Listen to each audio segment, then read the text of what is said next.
Assalamualaikum warahmatullahi wabarakatuh.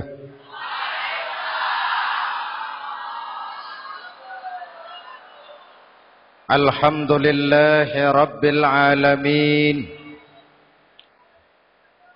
Wassalatu wassalamu ala asyrafil mursalin Sayyidina wa maulana Muhammadin wa ala alihi wa sahbihi ajma'in, amma ba'du. Saudara-saudara kaum muslimin yang berbahagia, hadirin, kesempatan malam ini saya ingin cerita akhirat saja. Sudah pernah ke akhirat belum? Mau? Kalau mau saya daftar, besok berangkat. Salah satu rukun iman yang 6, percaya kepada adanya akhirat. Satu saat alam ini akan hancur sehancur-hancurnya. Bumi, gempa, gunung, meletus, air laut tumpah ke darat. Planet-planet bertabrakan, halilintar menyambar, angin topan bertiup. Semua yang bernama hidup, mati, itu kiamat. Lalu kita akan dibangkitkan di padang mahsyar, dibangkitkan dari kubur kita masing-masing. Dan subhanallah, pada saat bangkit dari kubur itu, keadaan muka kita ini menurut satu riwayat berubah menurut amalan kita masing-masing. Jangan heran nanti ada yang dibangkitkan dari kuburnya itu mukanya berubah jadi muka tikus. Hebat sekali. Badannya badan manusia, tangannya tangan manusia, mukanya muka tikus. Sebab apa? Sebab waktu di dunia amalannya amalan tikus. Apa amalan tikus itu? Suka menggeragoti barang yang disimpan rapi-rapi.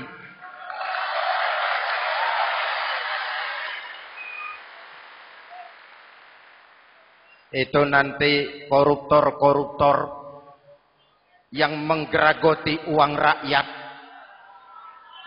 Itu nanti bangkit mukanya muka tikus. Na'udzu. Saudara lihat, oh ini yang geragoti uang rakyat, mukanya muka tikus. Ada lagi yang bangkit dari kubur, mukanya itu berubah jadi muka harimau. Kenapa? Waktu di dunia amalannya amalan harimau. Apa harimau itu? Mau menang sendiri, keras kepala, kupeh. Di mana ada hutan, rajanya pasti harimau. Padahal hutan belum pernah bikin pemilihan umum. Betul? Tapi harimau tidak peduli. Ada pemilihan umum atau tidak, saya raja hutan. Setelah naik jadi raja di hutan, harimau bukan melindungi rakyatnya, malah makanin rakyatnya.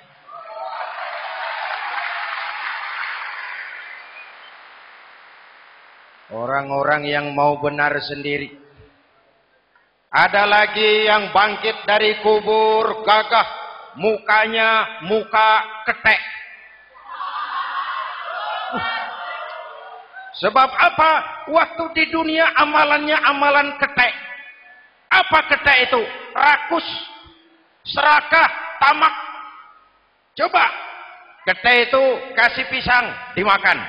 Berikan lagi, pegang, berikan lagi, kakinya yang megang, temannya diberikan, masih dirampas juga. Ketek. Serakah, kalau mental ketek masih gentayangan di republik ini, maka pemerataan cuman akan jadi dongeng. Kaum muslimin yang berbahagia, pada saat itu di akhirat nanti, setiap orang sibuk dengan urusannya sendiri-sendiri. boleh jadi setiap kita lalu akan dimintakan pertanggungjawaban jawab.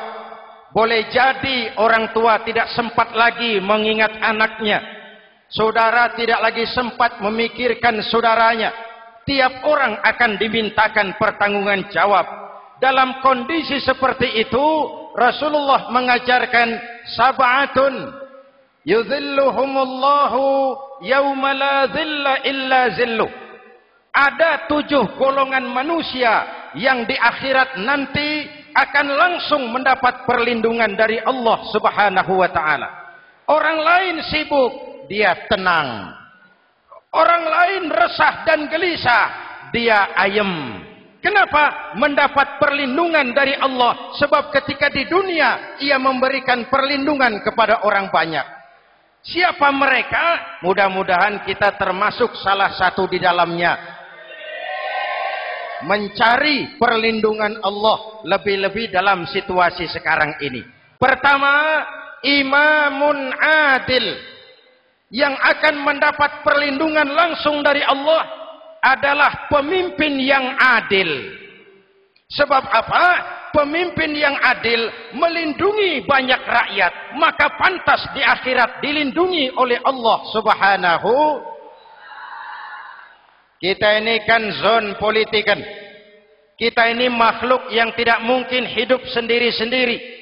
Untuk melaksanakan hajat bersama, kita memerlukan pemimpin. Memilih pemimpin itu tidak sulit. Dalam fikih, ketika sholat, itu dijelaskan bagaimana cara memilih imam. Siapa yang diangkat jadi imam? Pertama, a'lamuhum. Orang yang paling alim di kampungmu siapa? Angkat jadi imam. Yang paling alim, paling menguasai persoalan sehingga bisa membawa bangsa keluar dari kesulitan. Pemimpin yang bisa menyelesaikan masalah, bukan yang menimbulkan masalah.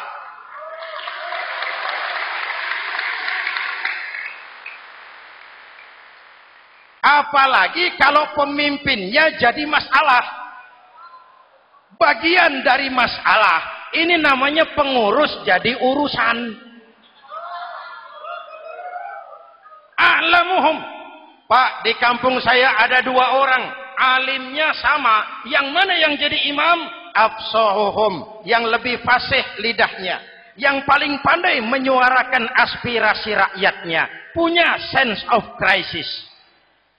Yang satu alim tapi pelo. Yang satu alim tidak pelo, yang tidak pelo jadi imam. Kenapa? Tidak sah orang fasih bermakmum kepada imam pelo. Pak, ini imam pelo, makmum pelo semua. Sah. Namanya kampung pelo. Aduh Pak, ini 2 orang alimnya sama, fasihnya sama. Yang mana yang jadi imam? Aktsaruhum sinnan, yang lebih tua umurnya, senioritas baru dihitung. Lahirnya bareng Pak. Yang mana yang jadi imam? Awaluhum hijratan, yang lebih dulu tinggal di situ, yang punya semangat nasionalisme yang tinggi, yang cinta kepada bangsa dan rakyatnya. Sudah ada imam, sudah, ayo azan. Apa azan itu? Proklamasi. Salat mau dimulai. Sudah azan? Sudah. Qobliyah 2 rakaat. Qobliyah. Apa qobliyah itu? Dulu ada namanya Panitia Persiapan Kemerdekaan Indonesia. Qobliyah. Sudah qobliyah? Sudah. Luruskan shaf. Atur barisan yang lurus. Rapatkan barisan. Apa ini? Bentuk pemerintahan yang kompak, bersih, berwibawa. Jangan sesama elit saling tawuran.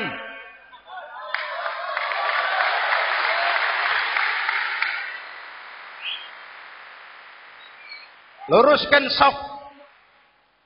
Lalu shaf yang terdepan hendaknya diisi orang yang sedikit alim. Tidak perlu alim betul, sedikit alim. Maksudnya apa? Kalau imam keliru dia bisa tegur. Kalau imam salah dia bisa tegur. Kalau imam batal dia bisa gantikan. Ini wakil-wakil makmum. DPR, DPRD. wakil-wakil makmum. Sudah. Ayo imam, pimpin sholat. Sepakati dulu, kita mau sholat apa? Rakaatnya berapa? Surah yang mau dibaca apa? Pakai sujud tilawah apa tidak? Supaya makmum tidak kaget-kagetan. Rakyat harus dikasih tahu pemimpinnya mau kemana. Visinya apa? Supaya makmum ikutnya ikhlas. Jelas? Hadirin yang saya hormati, kita memerlukan pemimpin yang adil, yang menaungi rakyatnya, sehingga dengan demikian nanti mereka akan dinaungi langsung oleh Allah Subhanahu. Mudah-mudahan Allah memberikan kepada kita rakyat dan bangsa Indonesia ini pemimpin yang adil. Saya yakin perjalanan waktu akan mengantarkan kita di mana orang-orang akan terbuka topengnya, sehingga akan jelas mana pembela rakyat, mana penyengsara rakyat.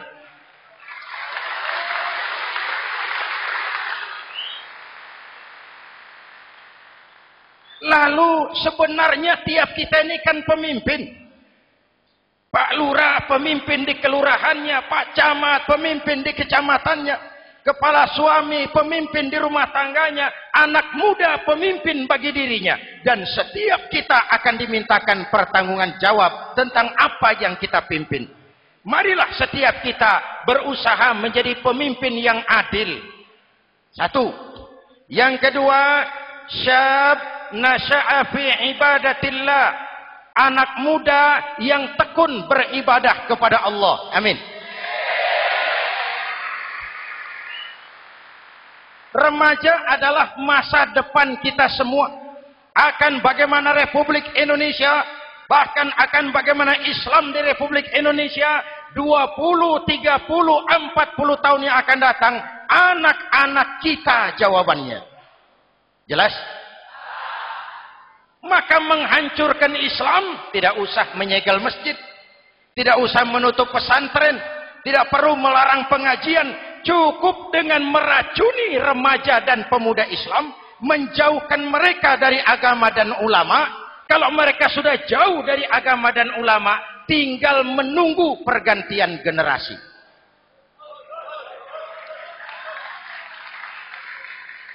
Maaf, kalau yang sudah 60 tahun ke atas, itu saya anggap angkatan selamat. Generasi tanda seru. Insya Allah mantap akidahnya, tidak goyah imannya. Tapi yang 30 tahun ke bawah, adik-adik saya ini, the next generation, kalian yang jadi pilot project. Hei remaja-remaja Islam, kalau mau jadi remaja dan pemuda modern, jangan dekat-dekat ke masjid kuno. Masjid khusus 70 tahun ke atas.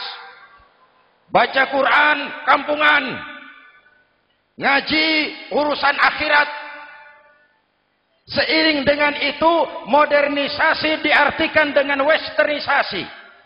Kau tidak bisa jadi pemuda modern kalau semua yang datang dari barat belum kau telan mentah-mentah. Kau harus bisa bergaul seperti orang barat, berpakaian seperti orang barat, berumah tangga seperti orang barat, makan minum seperti orang barat. Kalau nyanyi lagunya lagu barat yang orang lain nggak ngerti, kamu juga nggak tahu. Mengalirlah narkoba dalam segala bentuknya.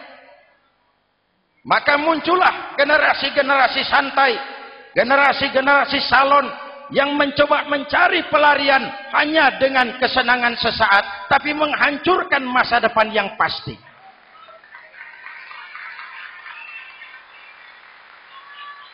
Maka mengalirlah free love, free sex, Samenleben, hidup bersama di luar nikah alias kumpul. Ya sama saja, kumpul kebo, kumpul embek itu sama. Hadirin yang saya hormati, kalau sudah hancur tinggal menunggu pergantian generasi. Oleh karena itu, adik-adik saya, para remaja, para pemuda, kalian harapan kami semua. Di pundak kalian Kami pertaruhkan hari depan bangsa dan negara ini. Hidup cuma putaran menunggu giliran. Ada saat datang, ada waktu pergi. Ada hari lahir, ada saat kembali. Ada hari dilantik, ada saat untuk menyerahkan jabatan. Hidup cuma sekadar menunggu giliran. Karena itu kepada kalian saya ingatkan satu ucapan orang bijak. Hai anak muda, berpikirlah kau di waktu pagi. Bekerjalah di waktu siang. Makanlah di waktu sore. Dan tidurlah di waktu malam. Berpikir di waktu pagi. Belajar mumpung masih muda. Bekerjalah di waktu siang. Amalkan ilmu itu setelah dewasa. Makanlah di waktu sore. Hari tua tinggal menikmati hasilnya. Tidurlah di waktu malam. Matilah dengan tenang. Kalau pagi kau tidak berpikir, nanti siang kau tidak akan bisa bekerja. Kalau siang tidak kerja, nanti sore mau makan apa? Kalau sore tidak makan, alamat malam enggak bisa tidur.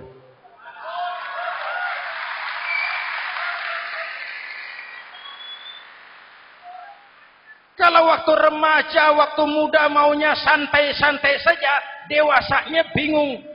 Kalau dewasanya bingung, hari tua terlunta-lunta. Kalau hari tua terlunta-lunta, matinya menteleng.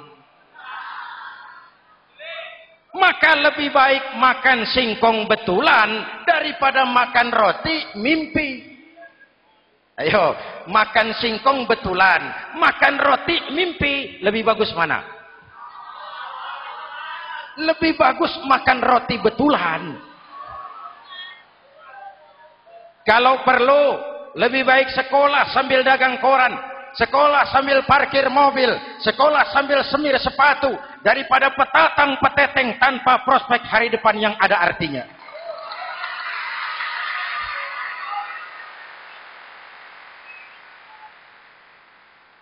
Inilah golongan kedua yang nanti akan langsung mendapat perlindungan dari Allah. Anak muda yang tekun ibadah. Kalau orang tua tekun ibadah, pantas. Orang tua rajin ibadah, tidak istimewa. Masya Allah Pak, itu orang tahajudnya hebat, wirid yasinnya mantap, puasanya luar biasa, zikirnya mantap. Umurnya berapa? 70. Wajar. Lalarwi sanjo. Sudah larut senja. Kalau 70 masih jadi preman, kapan taubatnya? Tapi kalau ada anak muda, darahnya masih mengalir dengan panas, keinginannya masih sejuta khayal, dia bisa salurkan di jalan Allah, itu amat disukai Allah, dan itu akan mendapat perlindungan langsung dari Allah Subhanahu. Hadirin kaum muslimin di seluruh tanah air yang saya cintai, sekarang kita sampai kepada golongan ketiga yang nanti dinaungi Allah. Itu siapa? Rajulun qalbuhu mu'allakun bil masajid. Seseorang yang hatinya selalu terpaut kepada masjid. Masjid memang tempat melaksanakan sholat, tapi lebih dari itu dia adalah pusat kegiatan umat. Umat Islam dengan masjid seperti ikan dengan air, tidak boleh berpisah. Sehingga ada hadis qudsi mengajarkan, inna buyuti fil ardil masajid wa inna zuwari fiha ummaruha. Rumahku di permukaan bumi adalah masjid. Orang-orang yang memakmurkan masjid adalah tamuku. Dari masjidlah terpancar semangat silaturahmi, dan itu yang sangat kita perlukan sekarang. Di tengah-tengah kerentanan kita sebagai bangsa, masjid harus jadi lem perekat. Di sini siapapun yang datang mengucapkan assalamualaikum, betul? Menebarkan salam, menebarkan rasa damai, bersalaman. Kata Nabi, ma min muslimaini yaltaqiyani fayatasafahani illa ghafarallahu dzunubahuma. Apabila dua orang Islam bertemu lalu bersalam-salaman, Allah akan menghapuskan dosa yang terjadi di antara kedua orang itu.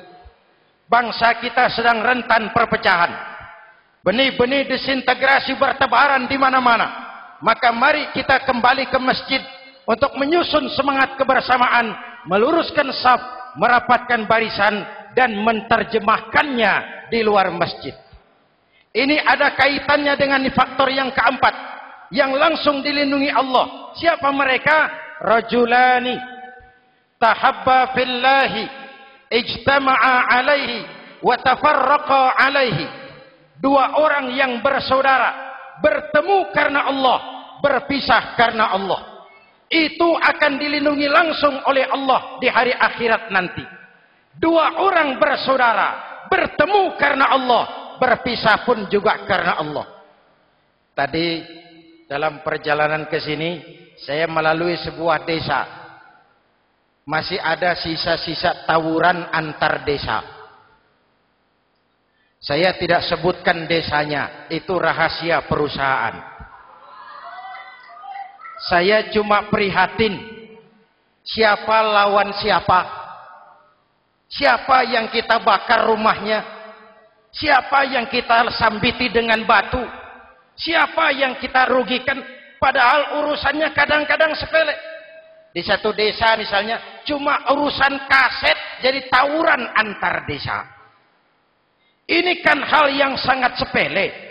Padahal Nabi mengajarkan dengan keras, kalau dua orang Islam saling bertengkar, al-qatil wal maktul finnar. Yang membunuh dan yang dibunuh, dua-duanya neraka. Sahabat bertanya, ya Rasul, kalau yang membunuh masuk neraka, pantas. Kenapa yang dibunuh neraka juga? Rasulullah senyum lalu berkata, yang dibunuh pun sudah punya niat membunuh. Cuma keduluan dibunuh. Andai kata tidak dibunuh, dia yang akan membunuh. Mari kita renungkan, kenapa sebagai bangsa kita seperti tercabut dari akar budaya kita. Kita jadi beringas, kita jadi brutal untuk hal yang sepele. Yang satu teriak Allahu Akbar, yang lain teriak Allahu Akbar. Siapa lawan siapa? Dulu Bung Tomo teriak Allahu Akbar, musuhnya londo. Sayyidina Hamzah, Khalid bin Walid teriak Allahu Akbar, yang dilawan kafir. Abu Jahal, Abu Lahab, Abu Sufyan. Sekarang si Ali lawan si Hasan, Hasan Allahu Akbar, Ali Allahu Akbar. Siapa lawan siapa?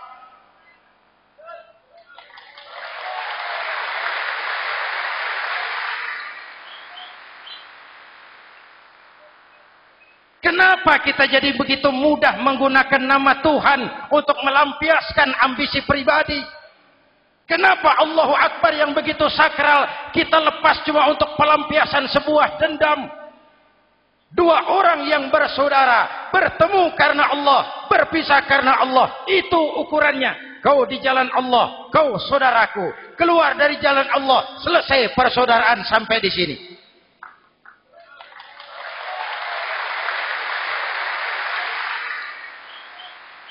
Hadirin, lewat mimbar ini saya kembali menekankan, mari kita pelihara kerukunan. Pertama, rukun antar umat seagama. Sesama muslim harus bersatu. Yuk, kita rukun yuk. Kita kompak yuk. Kita bersatu yuk. Sesama muslim, kaos boleh berbeda, boleh. Jaket boleh tidak sama, silakan. Paham politik boleh berbeda, boleh. Kau lewat sana, saya lewat sini, nanti kita ketemu di sana. Betul? Mari lapang dada menerima perbedaan, tetapi mengarah kepada satu tujuan yang sama. Walaupun bineka, kita ini tunggal. Seperti dilatih di masjid ini. Dua orang yang bersaudara, bertemu karena Allah, berpisah karena Allah.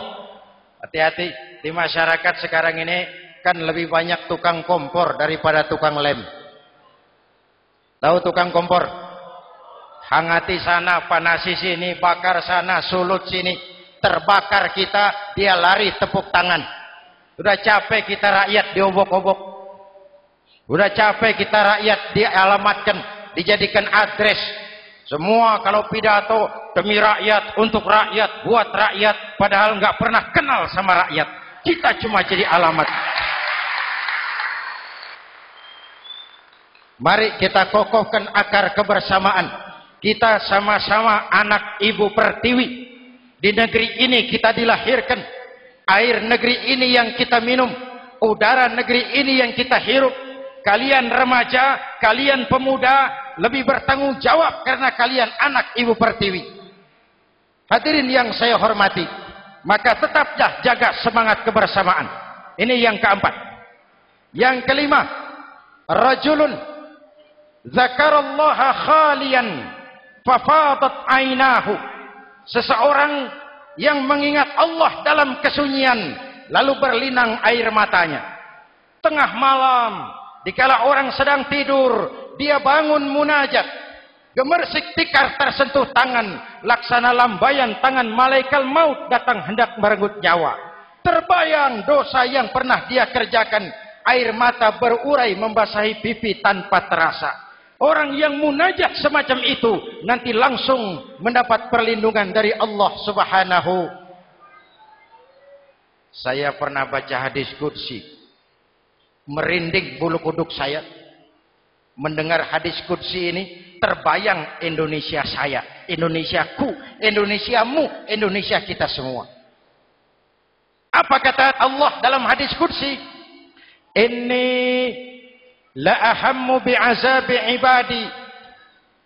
Kadang-kadang aku muak melihat tingkah laku manusia. Aku kepengen turunkan azab.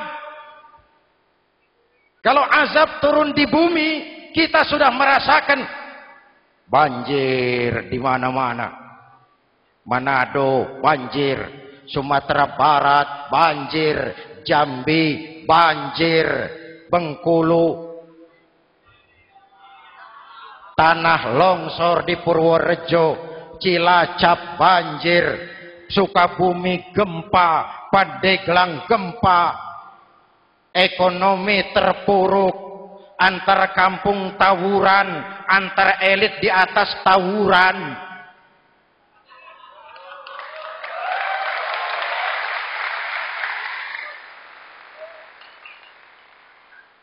Hutang numpuk.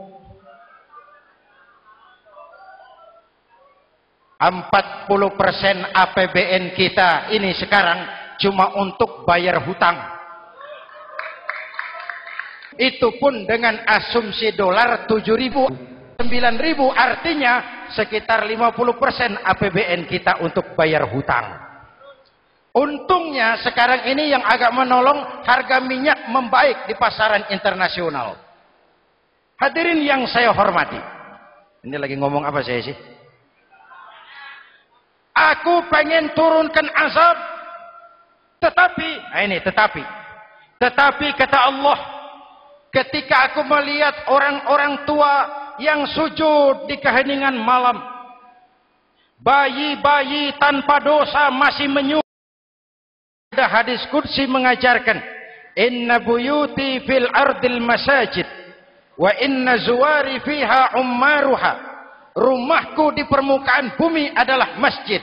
Orang-orang yang memakmurkan masjid adalah tamuku. Dari masjidlah terpancar semangat silaturahmi. Dan itu yang sangat kita perlukan sekarang. Di tengah-tengah kerentanan kita sebagai bangsa, masjid harus jadi lem perekat. Di sini siapapun yang datang mengucapkan assalamualaikum. Betul? Menebarkan salam, menebarkan rasa damai, bersalaman. Kata Nabi, ma min muslimaini yaltaqiyani fayatasafahani illa ghafarallahu dzunubahuma. Apabila dua orang Islam bertemu lalu bersalam-salaman, Allah akan menghapuskan dosa yang terjadi di antara kedua orang itu. Bangsa kita sedang rentan perpecahan. Benih-benih disintegrasi bertebaran di mana-mana. Maka mari kita kembali ke masjid untuk menyusun semangat kebersamaan, meluruskan saf, merapatkan barisan, dan menerjemahkannya di luar masjid. Ini ada kaitannya dengan faktor yang keempat, yang langsung dilindungi Allah. Siapa mereka? Rajulani tahabba fillahi ijtama'a alaihi wa tafarraqa alaihi. Dua orang yang bersaudara, bertemu karena Allah, berpisah karena Allah. Itu akan dilindungi langsung oleh Allah di hari akhirat nanti. Dua orang bersaudara, bertemu karena Allah, berpisah pun juga karena Allah. Tadi dalam perjalanan ke sini, saya melalui sebuah desa. Masih ada sisa-sisa tawuran antar desa. Saya tidak sebutkan desanya, itu rahasia perusahaan. Saya cuma prihatin, siapa lawan siapa. Siapa yang kita bakar rumahnya? Siapa yang kita sambiti dengan batu? Siapa yang kita rugikan? Padahal urusannya kadang-kadang sepele. Di satu desa misalnya, cuma urusan kaset jadi tawuran antar desa. Ini kan hal yang sangat sepele. Padahal Nabi mengajarkan dengan keras, kalau dua orang Islam saling bertengkar, al-qatil wal maktul finnar. Yang membunuh dan yang dibunuh, dua-duanya neraka. Sahabat bertanya, ya Rasul, kalau yang membunuh masuk neraka, pantas. Kenapa yang dibunuh neraka juga? Rasulullah senyum lalu berkata, yang dibunuh pun sudah punya niat membunuh. Cuma keduluan dibunuh. Andai kata tidak dibunuh, dia yang akan membunuh. Mari kita renungkan, kenapa sebagai bangsa kita seperti tercabut dari akar budaya kita. Kita jadi beringas, kita jadi brutal untuk hal yang sepele. Yang satu teriak Allahu Akbar, yang lain teriak Allahu Akbar. Siapa lawan siapa? Dulu Bung Tomo teriak Allahu Akbar, musuhnya londo. Sayyidina Hamzah, Khalid bin Walid teriak Allahu Akbar, yang dilawan kafir. Abu Jahal, Abu Lahab, Abu Sufyan. Sekarang si Ali lawan si Hasan, Hasan Allahu Akbar, Ali Allahu Akbar. Siapa lawan siapa?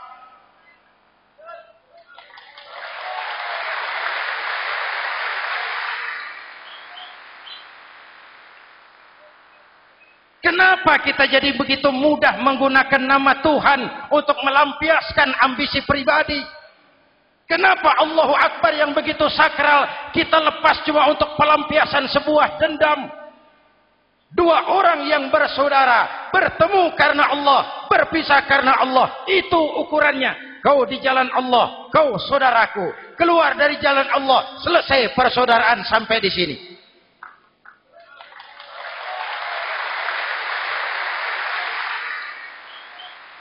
Hadirin, lewat mimbar ini saya kembali menekankan, mari kita pelihara kerukunan. Pertama, rukun antar umat seagama. Sesama muslim harus bersatu. Yuk, kita rukun yuk. Kita kompak yuk. Kita bersatu yuk. Sesama muslim, kaos boleh berbeda, boleh. Jaket boleh tidak sama, silakan. Paham politik boleh berbeda, boleh. Kau lewat sana, saya lewat sini, nanti kita ketemu di sana. Betul? Mari lapang dada menerima perbedaan, tetapi mengarah kepada satu tujuan yang sama. Walaupun bineka, kita ini tunggal.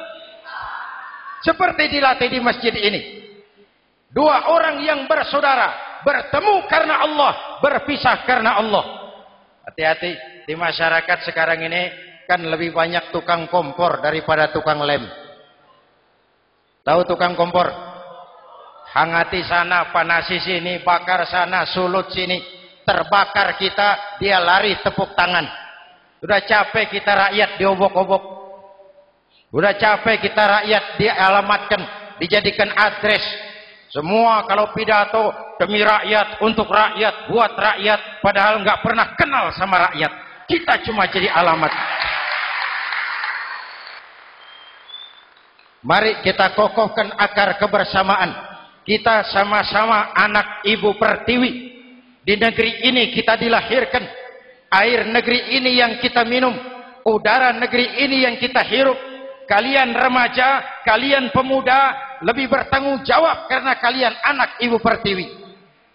Hadirin yang saya hormati, maka tetaplah jaga semangat kebersamaan. Ini yang keempat. Yang kelima, rajulun zakarallaha khalian fafadat ainahu. Seseorang yang mengingat Allah dalam kesunyian, lalu berlinang air matanya. Tengah malam, dikala orang sedang tidur, dia bangun munajat. Gemersik tikar tersentuh tangan, laksana lambaian tangan malaikat maut datang hendak merenggut nyawa. Terbayang dosa yang pernah dia kerjakan, air mata berurai membasahi pipi tanpa terasa. Orang yang munajat semacam itu nanti langsung mendapat perlindungan dari Allah Subhanahu. Saya pernah baca hadis qudsi, merinding bulu kuduk saya mendengar hadis qudsi ini. Terbayang Indonesia saya, Indonesiaku, Indonesiamu, Indonesia kita semua. Apa kata Allah dalam hadis qudsi? Inni la ahammu bi'azabi ibadi. Kadang-kadang aku muak melihat tingkah laku manusia. Aku kepengen turunkan azab. Kalau azab turun di bumi, kita sudah merasakan banjir di mana-mana. Manado banjir, Sumatera Barat banjir, Jambi banjir, Bengkulu, tanah longsor di Purworejo, Cilacap banjir, Sukabumi gempa, Pandeglang gempa, ekonomi terpuruk, antar kampung tawuran, antar elit di atas tawuran.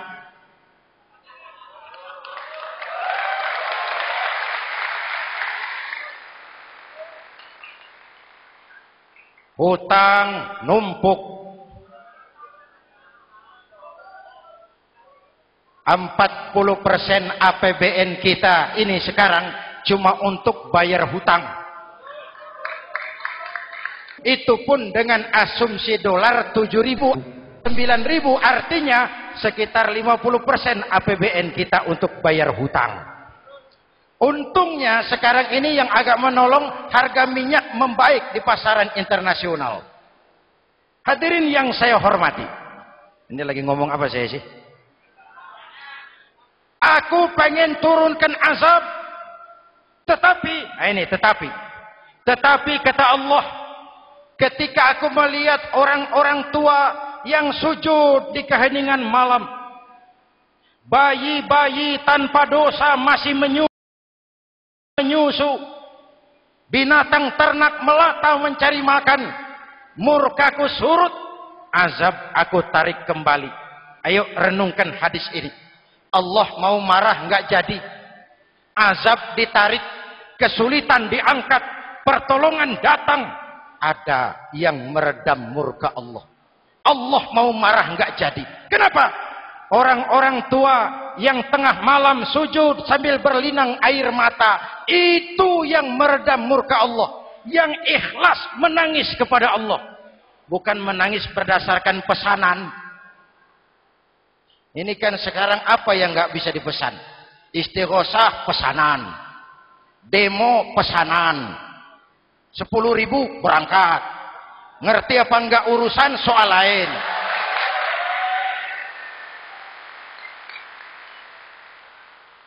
Jadi bukan demonstran, pekerja demo. Orang tua yang ikhlas nangis kepada Allah di keheningan malam, kita hutang jasa kepada orang-orang tua yang ikhlas seperti itu. Itu yang menjaga keselamatan bangsa. Allah mau murka nggak jadi. sepanjang masih banyak orang-orang tua yang sujud di tengah malam. Amin. Yang kedua, bayi tanpa dosa masih menyusu. Tanpa dosa. Binatang melata mencari makan. Sekarang bagaimana kesulitan, gak mau panjang. Mengamalkan hadisnya terbalik. Yang disuruh itu orang tua tengah malam sujud. Bayi tanpa dosa nyusu. Sekarang ini orang tua tengah malam nyusu. Bayi tanpa dosa dibuang ke tempat sampah. Akibat pergaulan bebas, bayi tanpa dosa dibuang ke tempat sampah. Orang tua tengah malam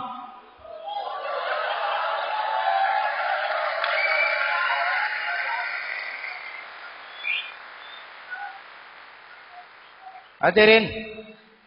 Yang keenam, rajulun da'athum ra'atun zatu mansibin wa jamalin ila nafsiha faqala inni akhafu Allah rabbal alamin. Orang yang bermoral dibujuk rayu oleh perempuan cantik, lalu dia berkata, maaf, saya takut kepada Allah. Orang bermoral yang merasakan kehadiran Allah dekat dalam hidup. Umpama waktu puasa, saudara sholat zuhur. Sebelum sholat saudara berwudu. Ketika berkemur saudara korupsi. Sedikit airnya saudara minum. Jangankan polisi, teman wudu sebelah pun tidak tahu kalau waktu berkemur saudara korupsi. Kenapa kita tidak mau melakukan? Ada rasa malu kepada Allah. Ini yang perlu kita tumbuh kembangkan. Rasa malu kepada Allah subhanahu wa ta'ala. Yang ketujuh, rajulun tasaddaqa bi sadaqatin fa akhfaha. Orang yang bersedekah lalu disembunyikan sehingga tangan kiri tidak tahu apa yang diberikan oleh tangan kanan. Orang yang punya kepedulian tinggi tetapi ikhlas menolong yatim, membantu sesama dalam rangka menegakkan masyarakat yang adil dan makmur. Mari kita mohon kepada Allah, semoga kita semua senantiasa dalam perlindungannya di dunia ini dan lebih-lebih di akhirat nanti. Al-Fatihah. A'udzubillahi Siratal ladzina an'amta 'alaihim ghairil maghdubi 'alaihim waladdallin. Amin. Bismillahirrahmanirrahim. Alhamdulillahirabbil alamin. Allahumma shalli ala Muhammad wa ala alihi wa sahbihi ajmain. Rabbana taqabbal minna salatana wa siyamana wa qiyamana wa takhashu'ana wa ta'abbudana wa tammim taksirana ya arhamar rahimin. Allahumma ja'alna minas su'ada'il makbulin wa la taj'alna minal ashqiya'il mardudin. Rabbana zalamna anfusana wa illam taghfir lana wa tarhamna lanakunanna minal khasirin. Afdalu ma qultuhu ana wan nabiyyuna min qabli la ilaha illallah.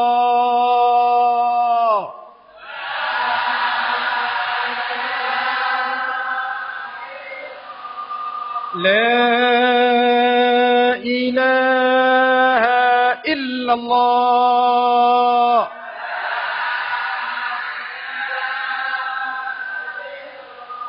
Muhammadur Rasulullah.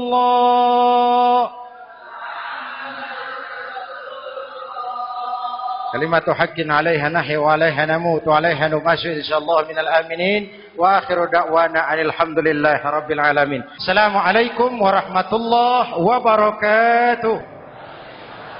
Ya sayyidi ya Rasulullah. Ya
لذنب